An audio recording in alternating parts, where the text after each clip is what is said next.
Thank you, Agnes. Welcome to the closing plenary, everyone. At this time, I would like to introduce Mr. Stephen Fletcher, Minister of State for Democratic Reform and Member of Parliament for Charleswood, St. James, Assiniboia. Stephen Fletcher was first elected to the House of Commons in 2004 and re-elected in 2006 and 2008, just recently. He was appointed Parliamentary Secretary for Health in February of 2006 and Minister of State for Democratic Reform in October 2008. Previously, he served as the official opposition critic for Health and was member of the Standing Committee on Health. Prior to his election, Mr. Fletcher worked as an engineer in the mining industry until an automobile accident, a collision with a moose, left him paralyzed from the neck down. Afterwards, he returned to university where he obtained a master's in business administration. Mr. Fletcher was twice elected president of the Progressive Conservative Party of Manitoba and has played a leading role in many community organizations. He is also the recipient of Her Majesty's Golden Jubilee Medal and the King Clancy Award, and is a Terry Fox Hall of Fame member. He is the first permanently disabled Canadian to be elected to the House of Commons. He was born in Rio de Janeiro, Brazil in 1972, and he lives in Winnipeg. Ladies and gentlemen, please join me in welcoming the Honorable Stephen Fletcher.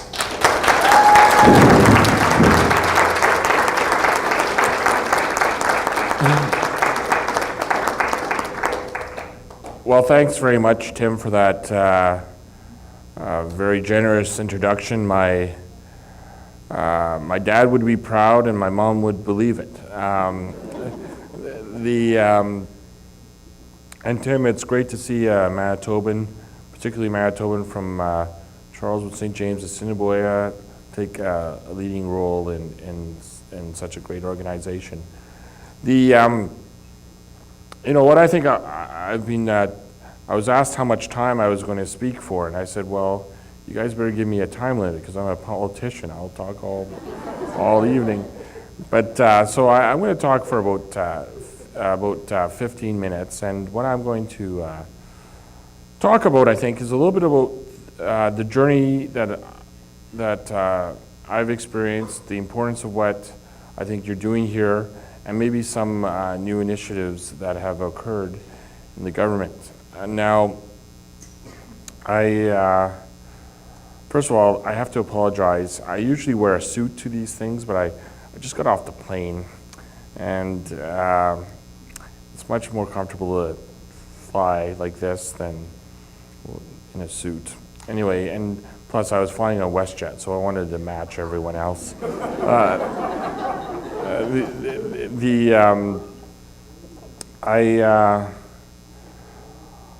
As was mentioned, I hit a moose with my car when I was 23. I was completely paralyzed from the neck down. I'll make a confession. I didn't know anything about disabilities before my accident.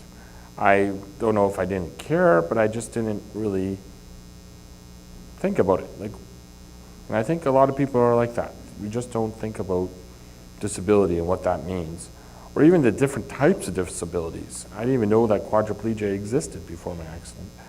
And when I had the accident, I was told that I was going to die, or I could die, and if I did survive, I would spend the rest of my life in an institution. And when you're in 23, you don't want to hear that. That's not what life is about. And so I had to fight to stay out of an institution in community living.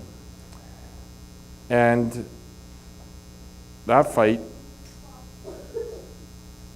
was absolutely critical, because we can talk about education and higher education, post-secondary education, but it doesn't really matter a damn if you can't get out of bed in the morning, or if you can't get out of your home to the facility that's providing the education. So all these things, in my case, I had to figure out, and I think many people here have had that experience as well. You know, to get the supports at home, and the transportation supports, and of course the financial support. To lay that foundation, society, is where we're at. It's a patchwork right now. You can get it sometimes, you can get it, and you can't get it in others. And that's why we have to work together to ensure that the foundation is available so that we all can get to where we need to be it just generally in the community, generally transportation, or to the workforce. Now, I'm going to share with a few of the, we all have these types of stories, but I'll share some of the, the path to Parliament, because education played a major role in that. And after my accident, after I got into the community, I figured, there's no more wheelchair accessible gold mines, so I'm going to have to re-educate. So I decided to go back and do my MBA, my Master's of Business Administration degree. And I was told that, you just had your accident, that might be, you might be biting off too much there. I said, no, I'm going to do it. And then to get into the MBA, you have to write what they call the GMAT, which is like the LSAT or MCAT, an entrance exam. And when I called the people in New Jersey, this was about 13 years ago now, they said, given your situation, maybe you should consider something else, or maybe you should get the exam waived. I said, no, if that's the requirement, I'm going to do it. But these are the issues that I need, and I needed a scribe, I needed some extra time.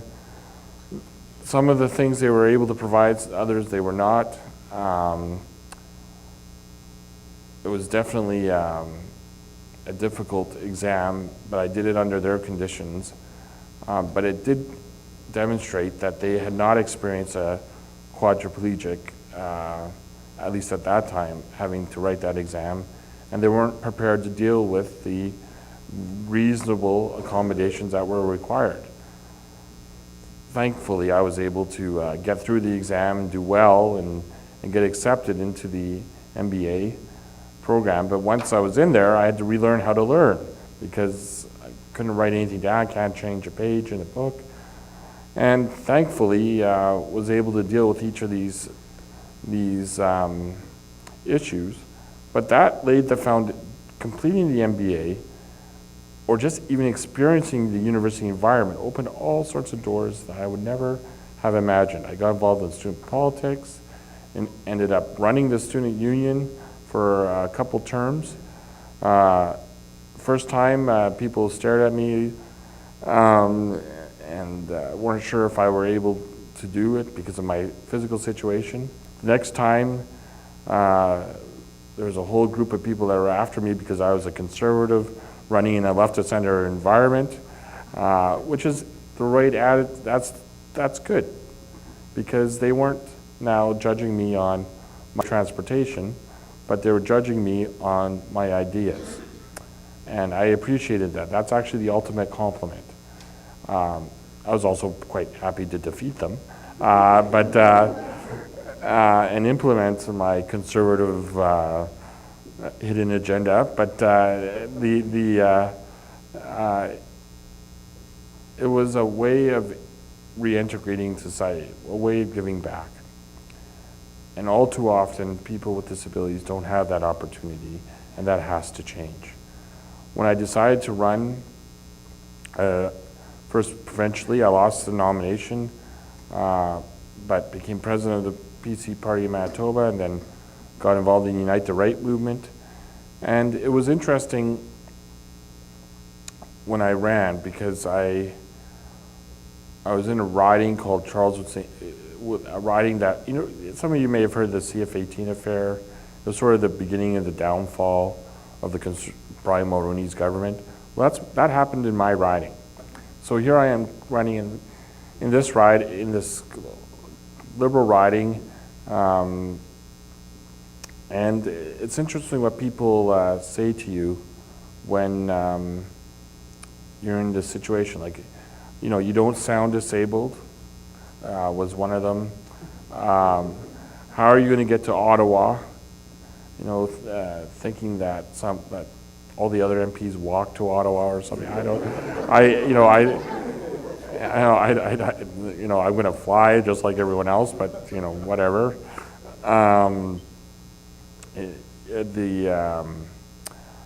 But the one I remember the most was I ended up running against the mayor of Winnipeg, Glenn Murray. Some of you may know this, and I was on a radio station, and CGOB in Winnipeg, and the interviewer said, you know, you're running in a safe Liberal seat against the mayor of Winnipeg, a fairly popular guy, 100% name recognition, handpicked by the Prime Minister of Canada. He's going to go straight to cabinet. Why on earth would anyone vote for you, Fletcher, over this mayor? And I said, well, I'd rather be paralyzed from the neck down than the neck up. There was a pause. Then they went to commercial break. But the point is, you know, I wanted to be evaluated on who I am and what I was applying for. Like I'm not applying to be, you know, and an election's the ultimate interview. Like I'm not applying to be a football player or, you know, a construction worker. I'm applying to provide ideas to make our country better and to serve the constituents. And though you know, I meant no disrespect to my opponents, I think it did drive home the point that we should be evaluated on what we can contribute, not on things that we're not even interested in being judged on. Now, I got elected, and there was all sorts of changes that they needed to make in Parliament, and I'll use these examples in Parliament, but they can be applied to any workplace across the country. They had to change the rule, because I have 24-hour day attendant care. They had to change the rules to allow a stranger, quote unquote, into the House of Commons. So the attendant, who, by the way, the attendants, the people of Canada who provide attendant care to people with disabilities are angels. And we should always remember the unsung heroes of the healthcare system. Anyway, so Melissa ended up, they needed a spot for her, so they had to create a spot with the members to accommodate her and, of course, my wheelchair. And this is a true story. It's quite funny. They also had to do some modifications of the chamber. So the parliamentary architect, Claude, sat down with me for about an hour going over all the changes that they had to make, you know, ramps here, you know, a few more ramps here. They had to put in an elevator at the restaurant, but the major changes were in the chamber, the chamber itself. And I was in opposition, and he explained all these changes, and I said, well, you realize that all the changes you made for me are temporary. And he sort of looked at me and said, yeah, because in a few months, the Conservatives are going to be on the government side of the House. And he kind of laughed, ha, ha, ha, ha. And then I said, and when we form government, I'm going to run for Speaker.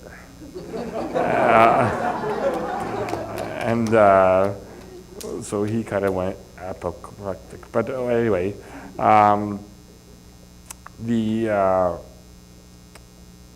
again, it just shows reasonable accommodation. Just because a workplace has been physically or structurally in its situation for 147 years, or whatever it is, or there's hundreds of years of tradition, doesn't mean it has to stay that way. And if it's reasonable accommodation for people with disabilities, I say it should change to meet the 21st century. And I'm humbled that as an elected representative, that people see this in Parliament, and I hope that employers will empathize with the House of Commons and do the right thing and make their facilities accessible and provide accommodation for the people necessary. Like my aide comes in with me to cabinet meetings, to cabinet committee meetings. Some people will be concerned about that, but to the credit of the Prime Minister and my colleagues, they've welcomed my aides and have been very, very progressive. In fact, more so than I would have ever imagined. And I'm very grateful for that. Now, I could go on and on about the political thing, but I want to draw your attention to some policy things that have happened that are very significant for people with disabilities. And one is the Disability Savings Plan. This is something that has been introduced in the 06 budget. It's taking effect in the 09 budget, and it's very similar to an RESP, but it's geared for kids, for people, families with a child with a disability. It will allow that family to save in a tax-free environment. So you'll have to get me on the numbers, but the government, up to a limit, will match the contribution that a family contributes into this RDSP, and that will be allowed to grow over time. And through the power of compound interest, the maximum it would be $200,000 in today's dollars by the time the individual turns 49, and then because that's approximately, I guess, when parents pass on, sadly, but when that happens, often people with disabilities are in deep trouble because they really need an advocate. So anyway, this allows for a nest egg to be provided for those families with disabilities. We've also allowed our RSPs from the parents, if they do pass on, to be rolled into that savings plan. And for those people who, again, an unfortunate reality, many people with disabilities are on social assistance. As long as you're registered, the government will still kick in a certain amount of money to allow you to save. So this is something very important. As you go out into your various provinces, if you can mention it to your organizations, the one thing that we need to do and we need to lobby for is to make sure the provinces don't take the money back. And this happens all too often. People with disabilities are not allowed to be able to accumulate wealth if they're on social assistance. So we need to make sure that provinces commit to allowing these savings to be accessible by the people who they're intended for. So I ask you to do that, and we can do that together. Let me say that education is the best investment an individual can make in themselves, and it's the best investment society can make in an individual. And when you have a disability, life is not fair. The reality is the room for error is less, and we have to work harder. Education is a great equalizer, especially in this day and age. What NEADS is doing is fundamental to our country, for our progression as a society, and of course for the individuals, it is a lifesaver. A life improver. A life makes life worth living.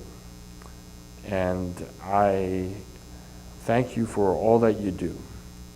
And let me just conclude by saying this.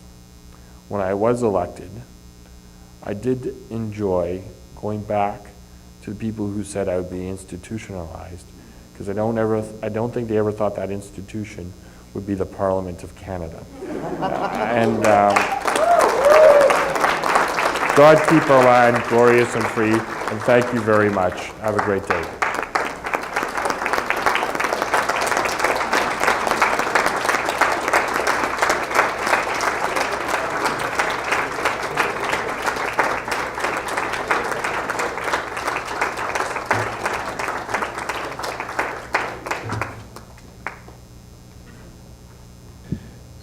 Stephen, on behalf of NEADS, I'd like to thank you so much for taking time out of what I know is a very busy schedule for you to be with us here today.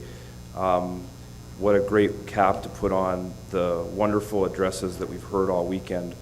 I think the best messages that we can take away with this, and usually I guess it's the last thing you hear that maybe stays with you, is how important our education is. And I think the fact that we're all here is part of is just one part, in addition to our studies and everything else that we do as students, is the way in which we are investing in ourselves and how much fuller and richer our lives will be because of it. And the fact that persistence pays off. And just because we try something once and we don't get it right the first time, it doesn't necessarily mean that we're on the wrong road and trying something that's not realistic or possible. You're a testament to commitment, and I think people need to know Stephen and I live in the same part of Winnipeg. He represents the riding that I live in, and he goes to a church in which several members of my family are involved and have been involved over the years, and they just had a great big opening today of a big addition that they built, and unfortunately he had to miss that because, true to his word, he came to be with us today. And we thank you so much for being here and sharing your experiences and your insights and some knowledge about some of the policies that I know you have helped work very hard to create on behalf of Canadians with disabilities. Thank you once again so much for being here, Steve.